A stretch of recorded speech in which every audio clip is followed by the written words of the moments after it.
Bismillahirrahmanirrahim. Assalamualaikum warahmatullahi wabarakatuh. Alhamdulillahirabbil alamin. Salatu wassalamu ala asyrafil anbiya'i wal mursalin nabiyina Muhammadin wa ala alihi wa sahbihi ajma'in. Wa man tabi'ahum bi ihsanin ila yaumiddin. Asyhadu an la ilaha illallah wahdahu la syarika lah wa asyhadu anna Muhammadan 'abduhu wa rasuluhu amma ba'd. Alhamdulillah, kembali kita dikumpulkan dalam majelis online dengan segala kemudahan dari Allah Tabaraka wa Ta'ala untuk melanjutkan pembacaan kitab Kasyfus Syubhat karya Imam Al-Mujaddid Asy-Syaikh Muhammad bin Abdul Wahhab At-Tamimi rahimahullah taala. Dan kita masih membahas tentang jawaban-jawaban yang dipaparkan oleh penulis rahimahullah taala tentang bagaimana atau dalam menjawab syubhat yang dilemparkan oleh pembela-pembela kaum musyrikin, bahwa mereka bilang bahwa jika melakukan kesyirikan maka belum tentu kafir. Insyaallah kita akan lanjutkan pembacaannya, maka kita meminta kepada Allah Tabaraka wa Ta'ala agar menjadikan majelis kita ini majelis yang penuh dengan berkah, dan darinya kita ambil ilmu yang bermanfaat. Amin amin ya rabbal alamin. Qala rahimahullah ta'ala, berkata penulis rahimahullah ta'ala, wa min ad-dalili ala dzalika aidan, dan di antara dalil-dalil atau di antara dalil yang menunjukkan hal tersebut. Menunjukkan hal apa? Menunjukkan hal bahwa orang yang melakukan kekafiran maka tentu keluar dari al-Islam. Mahakallahu azza wa jal, apa yang dihikayatkan atau diceritakan oleh Allah Tabaraka wa Ta'ala an Bani Israel, tentang Bani Israel. Ma'a islamihim wa ilmihim wa salahihim. Bersamaan Bani Israel saat itu, mereka itu keadaannya adalah orang yang muslim, mereka itu keadaannya itu adalah orang yang berilmu, dan mereka keadaannya itu adalah dalam keadaan kebaikan. Saat itu, di tengah-tengah Nabi Musa alaihissalam, annahum qalu li Musa, bahwa kisahnya itu mereka mengatakan kepada Musa, ija'al lana ilahan kama lahum alihah. Wa qala unasun minas sahabati, maka sebagian dari sahabat pun mengucapkan hal tersebut, ya kan? Dan ini merupakan kisahnya Dzatu Anwat. Ij'al lana ya Rasulullah dzata anwatin kama lahum dzatu anwat. Jadikanlah kami sebuah Dzatu Anwat sebagaimana mereka, yaitu kaum musyrikin dahulu, memiliki Dzatu Anwat. فحلف رسول الله صلى الله عليه وآله وسلم أن هذا مثل قول بني إسرائيل لموسى عليه السلام اجعل لنا إلها. Jadi di sini ada dalil yang ingin dibawakan oleh penulis rahimahullah ta'ala. Nah, dalil yang dibawakan oleh penulis rahimahullah, dalil tentang apa? Oh, kurang zoom, apaan?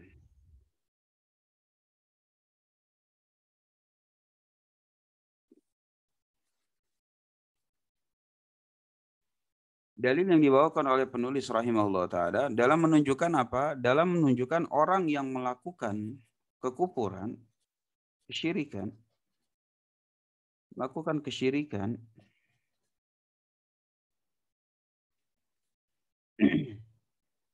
maka orang yang melakukan kesyirikan itu keluar dari Islam. Keluar dari Islam. Orang yang melakukan kesyirikan keluar dari Islam. Apa itu dalilnya? Dalilnya yang disebutkan penulis rahimahullah ta'ala, yang pertama itu adalah kisahnya Bani Israel. Kisahnya Bani Israel tatkala Allah Subhanahu wa ta'ala menyelamatkan mereka dari kejaran Fir'aun, kemudian mereka sampai di daratan, kemudian ketika telah tiba di daratan, maka mereka pun berkata kepada Musa alaihissalam, ija'al lana ilahan kama lahum alihah. Kan? Jadikanlah kami ilah yang lain, jadikanlah atau buatlah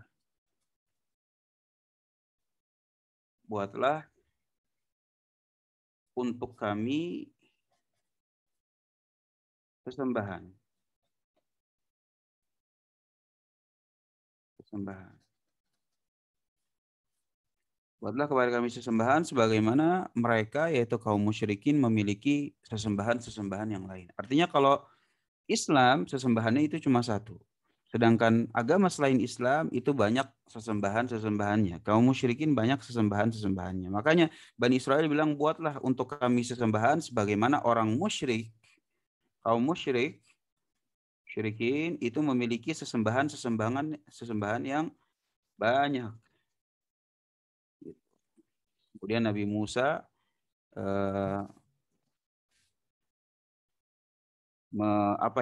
betul-betul marah dengan ucapan tersebut. Betul-betul marah dengan ucapan tersebut. Nah, dalil yang sama juga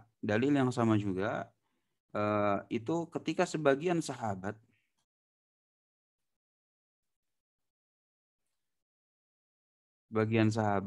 itu meminta kepada Nabi Shallallahu Alaihi Wasallam.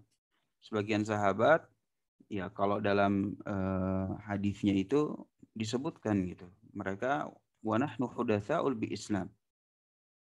Mereka baru masuk Islam.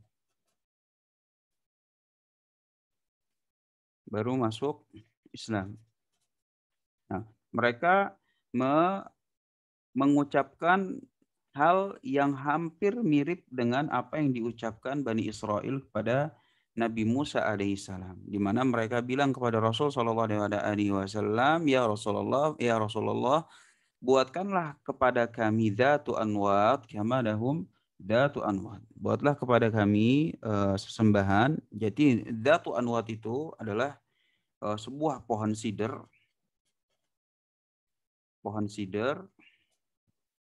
yang nanti senjata-senjata mereka itu digantungkan di situ.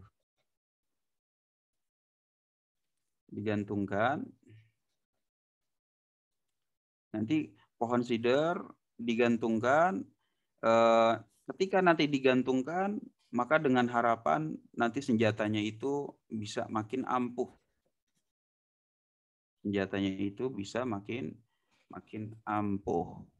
Nah, ini merupakan dalil-dalil yang dibawakan oleh penulis rahimahullah ta'ala dalam rangka apa? Dalam rangka menjawab syubhat bahwa kalau melakukan kesyirikan belum tentu keluar dari Islam. Nah, justru dalil dua ini menurut pemahaman penulis itu adalah barang siapa yang melakukan kesyirikan itu keluar dari Islam, Sehingga di sini kita penting mengetahui bahwa dalil-dalil tersebut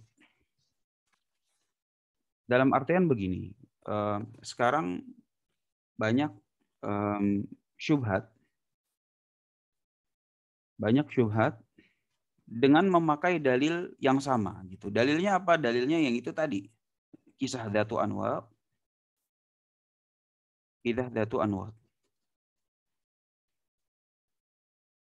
Lalu syubhatnya di mana? Syubhatnya itu justru dalam memahaminya gitu.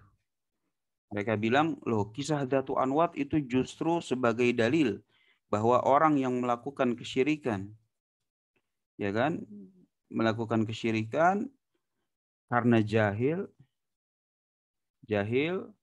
maka masih muslim. Ya kan? Maka di sini banyaklah tulisan-tulisan yang mengemukakan syubhat ini gitu. Loh, di antara dalil orang yang melakukan kesyirikan karena jahil itu masih muslim itu adalah kisahnya Datu Anwar. Mereka bilang kayak begitu. Sedangkan menurut pemahaman penulis itu beda. Menurut pemahaman penulis justru kisah Datu Anwar ini itu adalah dalil bahwa yang melakukan kesyirikan itu keluar dari Islam. Tapi orang-orang zaman sekarang yang katanya juga membaca kitabnya Syekh Muhammad bin Abdul Wahab, yang katanya juga Salafi, yang katanya, justru menjadikan kisah Datu Anwar sebagai dalil kalau melakukan kesyirikan jahil masih muslim. Nah, ini sebenarnya dua hal yang 180 derajat bertentangan antara bagaimana pemahaman penulis rahimahullah ta'ala dengan apa yang mereka pahami gitu. Kekeliruannya dari apa yang mereka pahami itu satu. Yang pertama mereka menuduh sahabat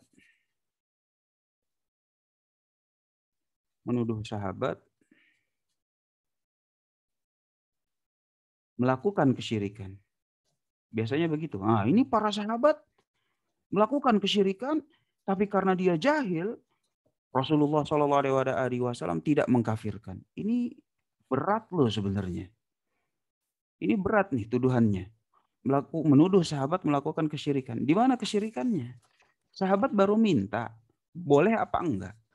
Sama kayak kita, misalnya kita nanya ke Ustadz, Ustadz, sebenarnya kita boleh, yuk kita, atau enggak kita minta ke Ustadz gini, Ustadz, kapan-kapan kita boleh dong Ustadz ziarah bareng-bareng biar nanti kita di situ bisa tabarruk minta kepada kuburan. Ini kan baru ide, baru wacana saja, belum dilakukan. Belum dilakukan, tetapi buat mereka udah yang penting untuk membela pemahaman udzur bil jahal mereka, untuk membela pemahaman bahwa pelaku kesyirikan itu masih muslim, udah tuduh aja sahabat. Sahabat melakukan kesyirikan. Sahabat melakukan kesyirikan, tapi karena mereka itu masih jahil, kemudian Rasulullah SAW tidak mengkafirkan. Tidak mengkafirkan. Ini jalan pikirnya mereka begitu. Ini contohnya nih kisah Zatu Anwat nih. Ya kan? Ini merupakan dalil bahwa kalau melakukan kesyirikan karena jahil itu masih muslim. Kenapa? Karena di sini sahabat jelas. Naudzubillah ini orang-orang kayak begini. Para sahabat jelas melakukan kesyirikan, ya kan? Tapi karena mereka jahil, maka Rasulullah SAW tidak mengkafirkan. 180 derajat dengan apa yang difahami oleh penulis rahimahullah taala. Justru menurut penulis rahimahullah taala, kalau memang melakukan kesyirikan itu keluar dari Islam. Dilihat dari mananya? Dilihat dari seandainya para sahabat melakukan,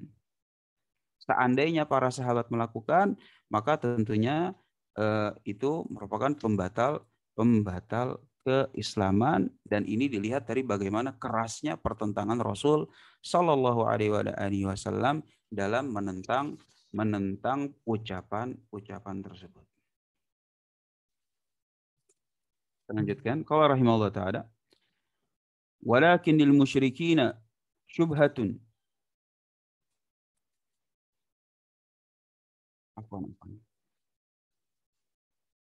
Walakin lil musyrikina syubhatun yadulluna biha inda hadhil qissah. Maka yudluna biha inda hadhil qissah wa hiya annahum yaqulun inna bani Israil lam yakfuru bidzalik. Jadi menurut penulis rahimahullah taala bahwa pembela-pembela musyrikin maupun orang musyrikinnya sendiri menggunakan kisah ini sebagai syubhat, sebagaimana tadi udah disinggung. Apa itu syubhatnya? Wahia annahum yaqulun, bahwa mereka menyanggah bahwa dalam kisah tersebut inna bani Israil lam yakfuru bidzalik. Maka kaum Bani Israil seandainya melakukan hal tersebut maka mereka enggak kafir. Wa kadzalika alladziina sa'alu an-nabiy sallallahu alaihi wasallam anna ayyaj'ala lahum dzata anwatin lam yakfuru. Maka seandainya para sahabat pun ketika melakukan hal tersebut, ayaja'al lahum, ya kan, dengan dibuatkan mereka itu dzatu anwat sebagai sesembahan selain Allah Subhanahu wa taala, lam yakfuru, maka mereka juga tidak kafir. Sehingga di sini penting kalau kita misalnya melihat hadisnya bahwa perkataan sahabat di situ ada wa nahnu hudatsa'u bil Islam, dan kami baru masuk Islam.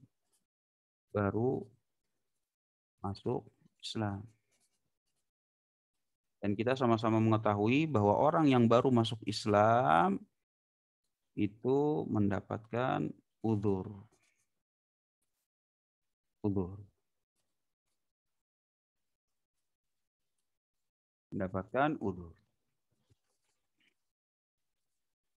Fal jawabu an taqul, maka jawabnya itu adalah, jawablah dengan Anda mengatakan inna bani Israil lam yaf'alu dzalik. Bahwa Bani Israil kenapa enggak kafir? Ya karena lam yaf'alu dzalik, ya belum melakukan kesyirikan. Ya kalau belum melakukan kesyirikan gimana gitu ya, emang enggak kafir ya kalau belum melakukan. Gitu. Wa kadzalika alladzi sa'aluna, afwan kucing ana Masya Allah.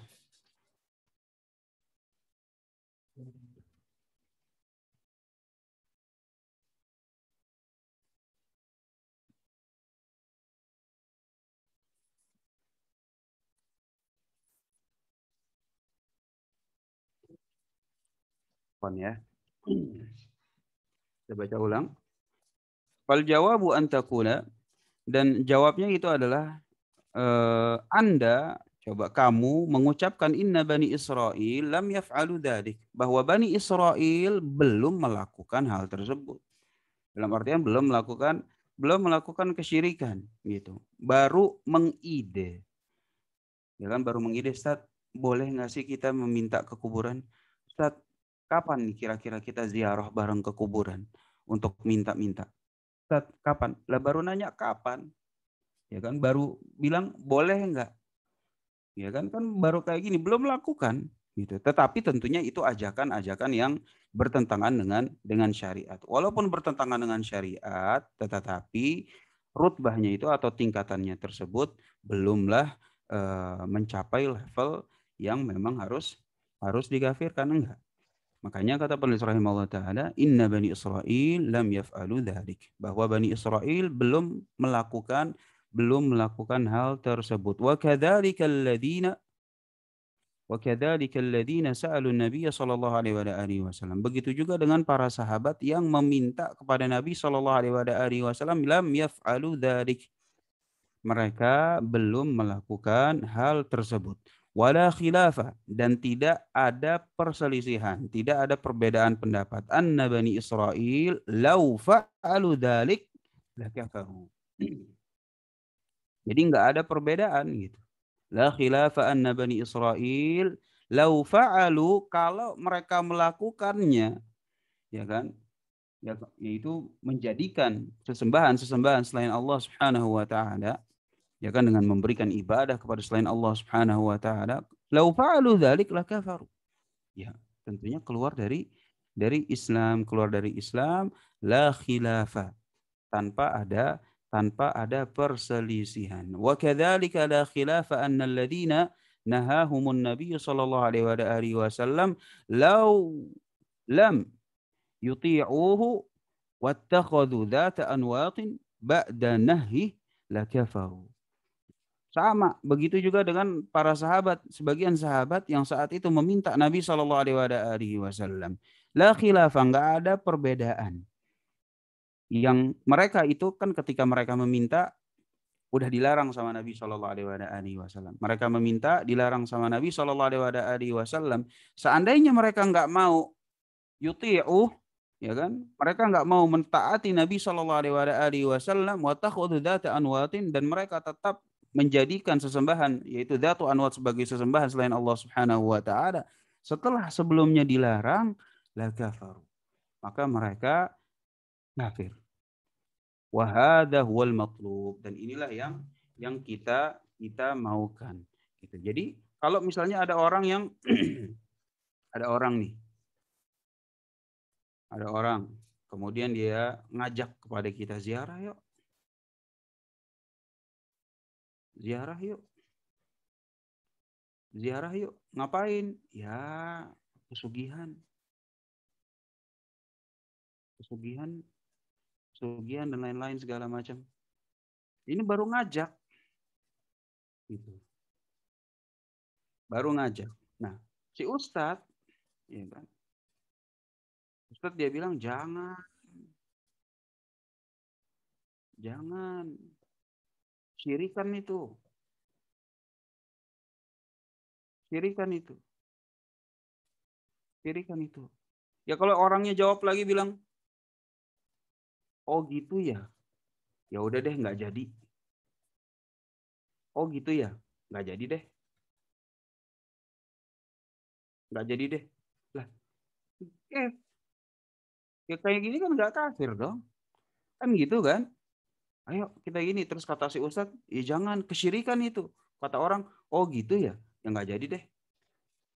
Ya kan? Sama para sahabat Nabi SAW ketika habis mengide, Nabi SAW pun marah, ya kan?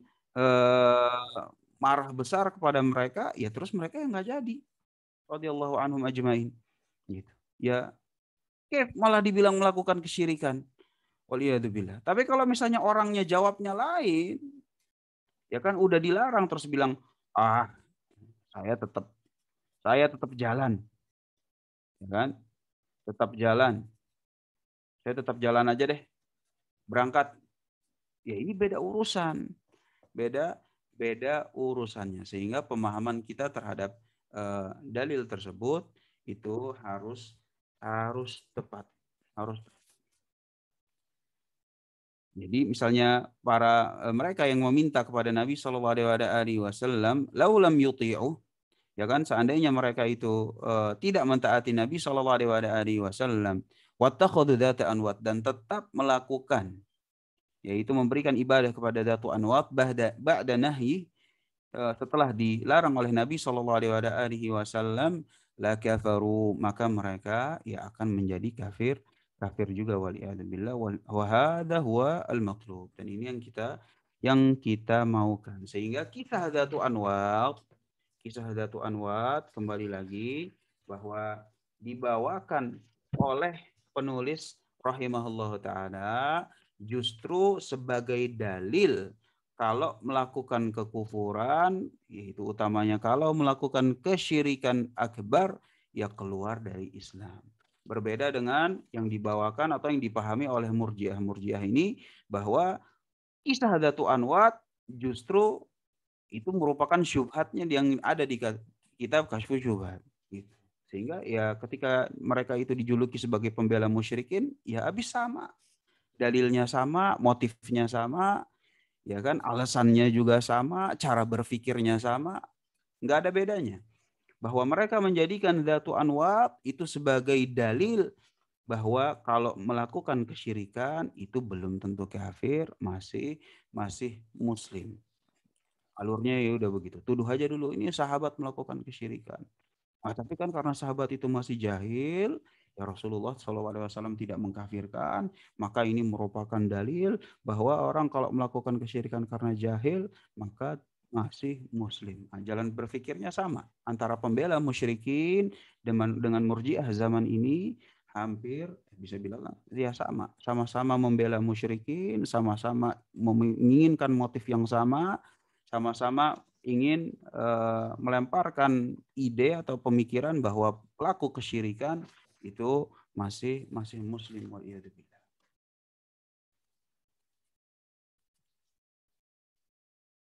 Baik, naqra insyaallah. Walakinna hadhil qissah, tetapi kisah ini, ya kan, memiliki beberapa faedah. Tufidu annal muslim, yang pertama itu adalah memberikan kepada kita bahwa annal muslima, balil alima, bahkan seorang alim, qad yaqa'u fi anwa'in minasyirki la yadri anha. Dari sini ada beberapa faedah yang bisa kita ambil dari kisah Datu Anwat. Itu yang pertama, bahwa seorang muslim sangat-sangat mungkin itu melakukan kesyirikan, sedangkan dia itu la yadri, tidak tahu. Sangat-sangat mungkin seorang muslim melakukan kesyirikan sedangkan dia tidak tidak tahu. Bahkan kata penulis rahimahullah taala, bal alim, bahkan ulama, itu mungkin. Itu mungkin. Makanya Nabi SAW itu bersabda doa berlindung dari kesyirikan. Allahumma inni a'udzubika an usyrika bika wa ana a'lam. Ya kan gitu kan. Wa astaghfiruka lima la a'lam. Ya, doanya apa? Doa Nabi SAW berlindung dari kesyirikan. Ya Allah, saya berlindung. Saya berlindung. Berlindung. An usyrika bika, berlindung dari apa? Dari melakukan kesyirikan. Sedangkan saya tahu. Dan saya juga beristighfar. Wa astaghfiruka, saya beristighfar. Saya beristighfar. Dari melakukan kesyirikan. Kalau misal dari apa? Beristighfar dari melakukan kesyirikan, sedangkan saya tidak tahu. Nah, ini doanya Nabi SAW. Kenapa? Karena dalam masalah kesyirikan, tidak tahu di sini ini fatal. Makanya walaupun tidak tahu, Nabi pun SAW doanya pun begitu. Walaupun nggak tahu, tetap beristighfar. Jadi doa gitu. Bagi yang belum hafal doanya bisa di Google aja langsung doa berlindung dari kesyirikan, dibaca-baca sebagai bagian dari doa-doa kita yang kita panjatkan kepada Allah Subhanahu wa taala. Artinya ya di sini bagaimana pemahaman penulis itu memang selaras dengan dalil-dalil yang ada. Bahwa seorang muslim mungkin aja melakukan kesyirikan dan dia nggak tahu. Bukan cuma muslim, bahkan bal alim, bahkan seorang ulama saja bisa sangat-sangat mungkin melakukan kesyirikan dan tidak tahu. Lah terus kalau nggak tahu kan nggak apa-apa, Ustaz. Loh, kalau nggak apa-apa mau ngapain Nabi SAW doanya begini? Bukan berarti Nabi SAW melakukan kesyirikan, enggak. Tetapi Nabi SAW dari doanya kita bisa ambil bahwa tidak tahu dalam masalah kesyirikan akbar ini fatal. Tidak tahu dalam masalah kesyirikan akbar ini merupakan hal yang fatal. Fatufidu, maka ini juga di sini kita bisa ambil at-ta'alluma wa taharruza wa ma'rifata anna qaulal jahil at-tauhid fahimna anna hadha min akbaril jahl wa makaidis syaitan.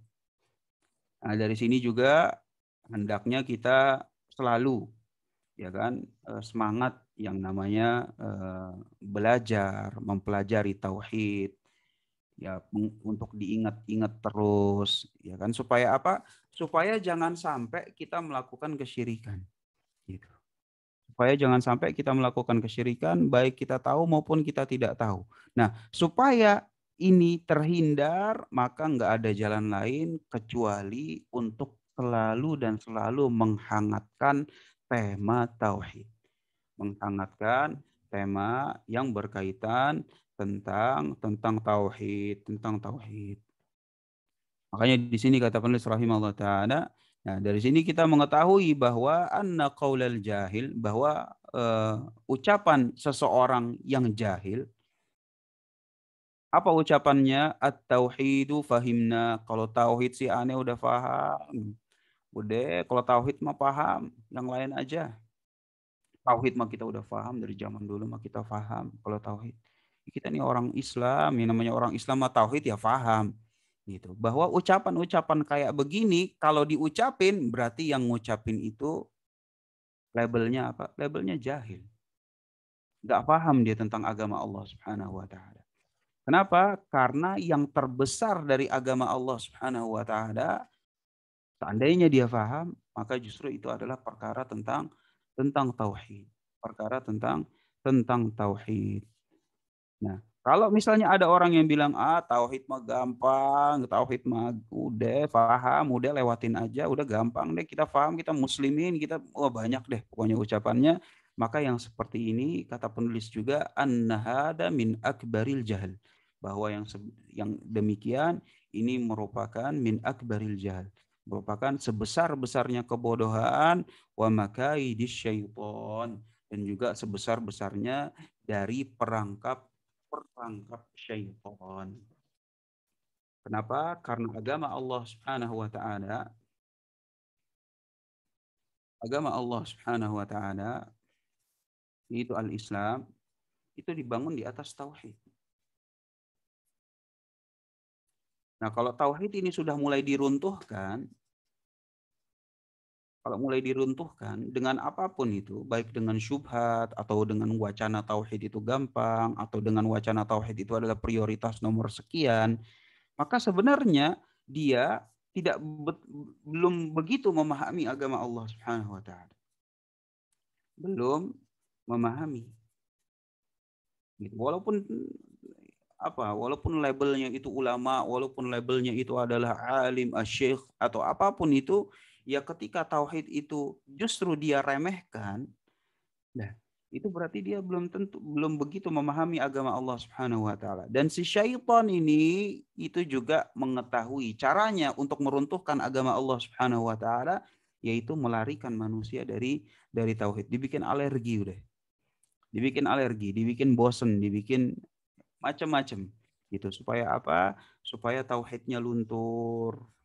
Kalau tauhidnya luntur, ya kalau tidak ada tauhid pada diri seseorang, ya tidak ada lagi dia pada orang tersebut nilai al-Islam.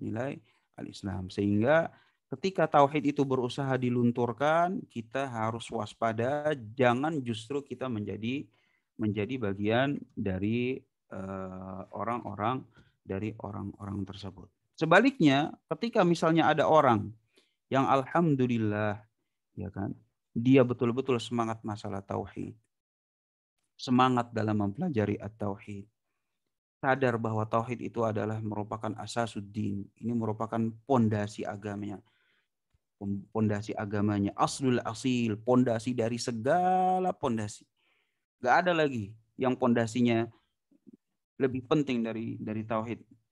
Mentauhidkan Allah Subhanahu wa taala. Enggak ada, maka yang seperti ini jelaslah dialah itu orang yang memahami agama Allah Subhanahu wa taala. Sehingga di antara ceramah-ceramahnya Syekh Shalih Al-Utsaimin itu disebutkan bahwa kalau misalnya seseorang itu cuma ngerti tauhid doang,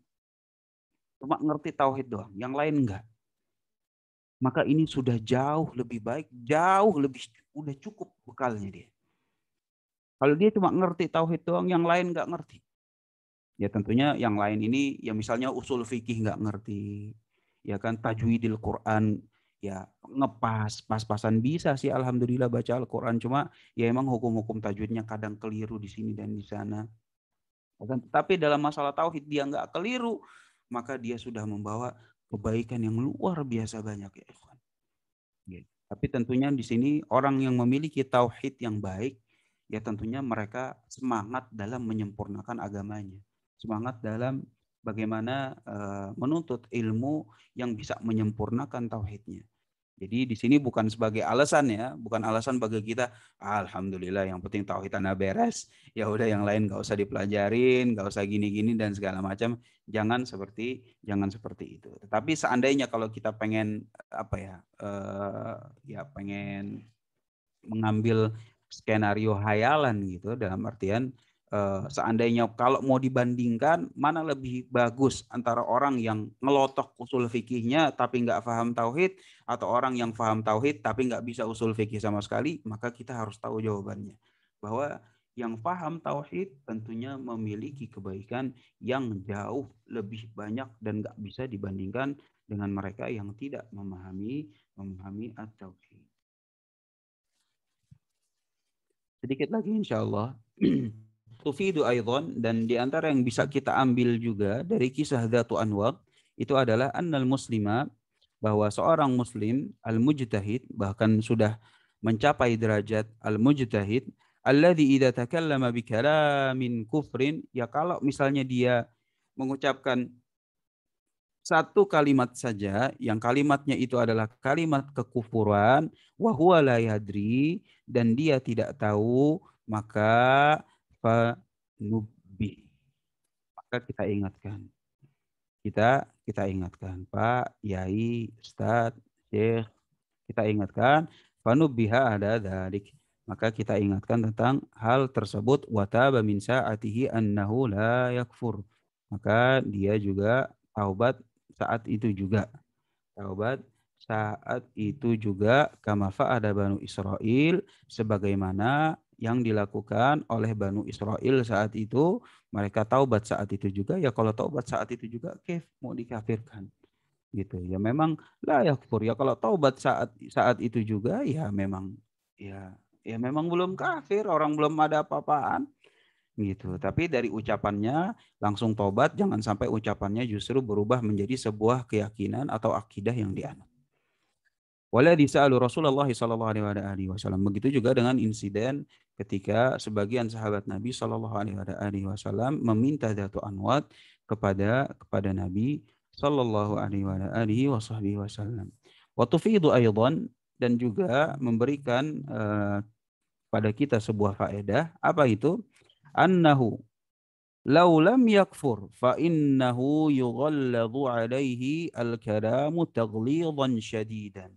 Walaupun memang dengan permintaan tersebut belum kafir, walaupun memang dengan permintaan tersebut belum kafir, tetapi dengan ucapannya itu apa yang diminta, ya kan, apa yang diajak itu harus di taghlidan syadidan, di apa ini? Dimarahi besar-besaran. Artinya di apa ya bahasa Indonesianya, lupa lagi, di ya udahlah, dinasehati secara keras gitu, diberikan wejangan secara keras, artinya secara tegas. Jadi jangan jangan jangan lembek di situ gitu. Kenapa? Karena perkataan tersebut itu perkataan yang luar biasa berbahaya. Dan saat itu juga Nabi SAW pun juga langsung tegas, bahasanya pun keras saat itu kepada para sahabat yang meminta hal tersebut. Kama fa'ala Rasulullah sallallahu alaihi wasallam. Karena diketahui bahwa Nabi sallallahu alaihi wasallam orangnya lembut, masya Allah, akhlaknya sempurna. Tetapi kalau sudah datang kesyirikan, nggak pernah Nabi sallallahu alaihi wasallam itu bahasanya lembut, bahasanya eh, bahasanya lembut. Itu enggak. Nabi SAW kalau datang masalah kesyirikan, bahasanya tegas, sikapnya lugas, dan ini merupakan teladan Nabi Shallallahu Alaihi Wasallam. Sehingga kalau misalnya ada yang mengajak atau mengumbar ide yang kayak begini, yuk, yuk, yuk, ayo, kayak gini, ini harus diingkari secara tegas. Secara tegas. Jangan kesyirikan itu, Pak. Jangan, Bu. Jangan memberikan kepada selain ibadah kepada selain Allah Subhanahu wa taala yang kayak begini, keluarkan dari Islam. Gitu. Jadi jangan justru malah ya, tapi kan kalau jahil nggak apa-apa, tapi kan kalau jangan gitu. Memang kita harus kasih tahu secara tegas, jangan kesyirikan itu. Jangan, itu dosa terbesar, nggak ada lagi dosa yang lebih besar dari hal tersebut dan yang semakna dengannya. Dengan demikian, alhamdulillah kita cukupkan pembahasan kita kali ini. Insya Allah pada pertemuan berikutnya itu ada kisah lain yang dibawakan oleh para pembela-pembela kesyirikan, pembela-pembela musyrikin, yang juga biasanya dibawakan oleh murji'ah zaman ini, yaitu kisah tentang Usamah bin Zaid. Ketika mereka bilang bahwa ini lihat nih Usamah bin Zaid membunuh seseorang, kemudian yang disalahin malah Usamah, menunjukkan bahwa ya, seterusnya gitu. Nah, ini insya Allah akan kita bahas pada pertemuan berikutnya. Semoga Allah Subhanahu wa taala mudahkan hal tersebut. Hada Allahu taala a'la wa a'lam. Apabila ada yang ingin tanyakan, silahkan.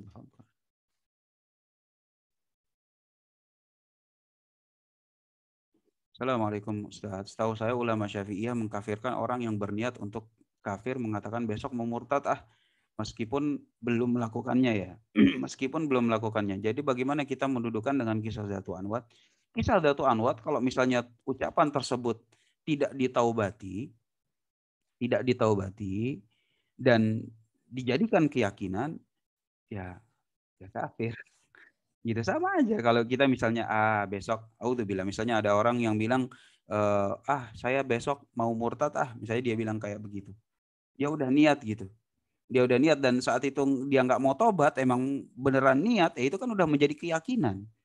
Udah menjadi keyakinan, yang sudah jadi keyakinan, ya barang siapa yang memiliki keyakinan-keyakinan kufriyah dan tidak tobat darinya, ya oke, ya memang, murtad. Dan yang seperti ini ya apa ya, sesuatu yang memang disepakati oleh para ulama dan diantaranya ya apa yang antum sebutkan bahwa memang para ulama Syafi'iyah pun juga mengkafirkan orang yang mengatakan besok mau murtad dan dia nggak tobat, ya bahkan bukan cuma Syafi'iyah doang, tetapi seluruh madhab itu mengatakan yang seperti ini merupakan bentuk dari riddah atau bentuk keluar dari Islam. Wallahu a'lam. Ada lagi?